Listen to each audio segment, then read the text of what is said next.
नमस्कार. स्वयंपाकघर निलिमा किचनमध्ये आज आपण अगदी झटपट पद्धतीने वाटण न बनवता अगदी साध्या सोप्या पद्धतीने अगदी छान अशी गावरानी हरभऱ्यांची भाजी कशी बनवायची ते बघणार आहोत. तुम्ही बघू शकाल इथे रात्रभर मी हरभरे हे भिजून घेतले, 2 ते 3 पाण्याने स्वच्छ धुवून घेतले ते आणि रात्रभर ह्या पद्धतीने अगदी छान मऊसूत असे आपले हरभरे भिजून हे तयार झाले. त्यानंतर पुन्हा यांना 1 ते 2 पाण्याने स्वच्छ धुवून घेऊया. हरभरे धुतल्यानंतर साईडला मिक्सरच्या भांड्यामध्ये आलं, लसूण आणि जिरे घालून याचा आता आपण मसाला तयार करून घेणार आहोत. आता हे आपला मसाला तयार झाल्यानंतर लगेच साईडला आज आपण कढईमध्ये न बनवता कुकरमध्ये अगदी पटकन अशी ती भाजी बनवणार आहोत. त्यासाठी इथे मी मध्यम आकाराचा कुकर घेतला आहे, तो गरम करून घ्यायचा. गरम झाल्यानंतर लगेच याच्यामध्ये 2 चमचे आपण तेल गरम करून घेणार आहोत. तेलाचं प्रमाण आपल्या भाजीमध्ये कितपत आपल्याला आवडतं त्यानुसार कमी जास्ती घातलं तरी काही हरकत नाही. तेल हे अगदी कडकडीत असं गरम करून घ्यायचं. त्यानंतरच आपण यामध्ये 1 चमचा मोहरी अगदी छान ह्या पद्धतीने फुलून घेणार. मोहरी अगदी छान तडतडल्यानंतरच याच्यामध्ये अगदी भरपूर असा बारीक चिरून घेतलेला कांदा, आवडीनुसार आपण कमी जास्ती करून घेऊ शकतो, पण थोडंसं कांद्याचं प्रमाण आपण जर जास्ती वापरलं त्यामुळे ह्या भाजीची चव अगदी दुपटीने वाढते. म्हणून इथं मी अगदी भरपूर असा अगदी बारीक असा चिरून घेतला आहे.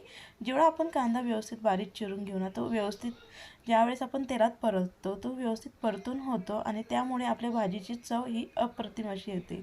तर ह्या पद्धतीने छान हलकासा ब्राऊन कलर येईपर्यंत एकसारखं चमच्याने हलवत मंद आचेवरती आपण कांदा हा तेलामध्ये परतून घ्यायचा. आपला कांदा हा व्यवस्थित परतल्यानंतर लगेच जो मसाला आपण तयार करून घेतलेला आलं लसणाचा तो लगेचच आपण यामध्ये टाकून याला देखील तेलामध्ये छान परतून घेणार आहोत. जोर आपला आलं लसणाचा कच्चा पान निघेपर्यंत आपण मंद आचेवरती 1 ते 1.5 मिनिटभर हा मसाला मी पुन्हा परतून घेतला आहे. कांदे देखील अगदी छान असे आपले परतून तयार झाले. लगेचच इथे मध्यम आकाराचा एक बारीक चिरून घेतलेला टमाटा हा आपण गरजेनुसार कमी जास्ती किंवा जर तुम्हाला ह्या पद्धतीने आवडत नसेल तर प्युरी देखील आपण घातली तरी काही हरकत नाही. लई बारीक चिरून घेतलेली कोथिंबीर देखील आपण ह्याच वेळेस घालून तिला व्यवस्थित मिक्स करून घेऊया. कांद्यामध्ये आपण हा टमाटा व्यवस्थित मिक्स करून घ्यायचा. कांद्यामध्ये टमाटा हा व्यवस्थित मिक्स करून झाल्यानंतर लगेचच याच्यामध्ये भाजीमध्ये लागणारं चवीनुसार मीठ संपूर्ण आपण आता टाकून घेणार आहोत. मिठामुळे जो आपला टमाटा आहे तो लवकर मऊ पडेल आणि त्यामुळे आपली भाजी ही व्यवस्थित तयार होईल. तर अगदी पटकन ती तयार होते. तर मी आता मीठ घालून त्याला व्यवस्थित मिक्स करून छान टमाटा हा परतून घेतला आहे. अशा पद्धतीने आपला छान तेल सुटेपर्यंत टमाटा परतल्यानंतर मऊ पडेपर्यंत परतून घेतल्यानंतर लगेचच याच्यामध्ये 1 चमचा जिरेपूड, 1 चमचा धनेपूड आणि त्यानंतर हळद, आवडीनुसार लाल तिखट, आपल्याला कितपत तिखट हवी त्यानुसार लाल तिखट घालून हा मसाला देखील काही सेकंदांपर्यंत आपण छान मंद आचेवरती परतून घेणार आहोत. तर आपला मसाला हा अगदी छान परतून झाला आहे. आपण हरभरे रात्रभर भिजून घेतलेले हरभरे देखील 2 ते 3 पाण्याने स्वच्छ धुवून घेतले. त्यानंतर लगेचच यामध्ये आपण आता टाकून घेऊया. संपूर्ण हरभरे आपण आता यामध्ये टाकून झाल्यानंतर आधीच आपण मीठ वापरून घेतलं आहे म्हणून आता काहीच न घालता फक्त मसाल्यामध्ये हरभरे फुल आचेवरती 1 ते 1.5 मिनिटभर छान परतून घेणार आहोत. यामुळे काय होईल, जे आपले हरभरे आहे त्यांना व्यवस्थित जो मसाला आहे तो छान कोट होईल आणि व्यवस्थित आपली भाजी ही तयार होईल. तर मी 1 ते 1.5 मिनिटभर अगदी फुल आचेवरती छान परतून घेतला आहे.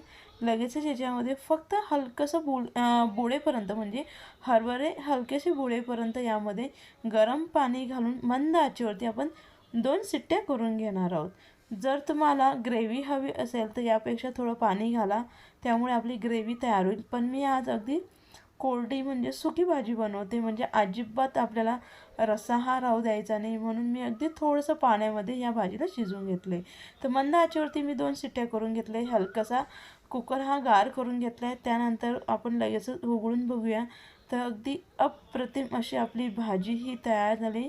अजिबात पाणी वगैरे न राहता अगदी परफेक्ट. जर पाणी राहिलं असेल आणि तुम्हाला तो रस्सा नको हवा असेल तर फुल आचेवरती पुन्हा आणखी भाजीला 1 ते 1.5 मिनिटभर शिजून घ्या, म्हणजे ते पाणी लगेचच आटून तयार होतं भाजी.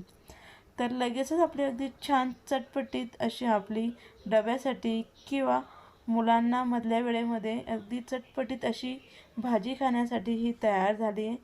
जर रेसिपी आवडली असेल तर नक्की लाईक करा, शेअर करा, कमेंट्स करा, चॅनलला सबस्क्राईब करा, जेणेकरून नवनवीन व्हिडिओ अपलोड केले तर सगळ्यात आधी त्याचं नोटिफिकेशन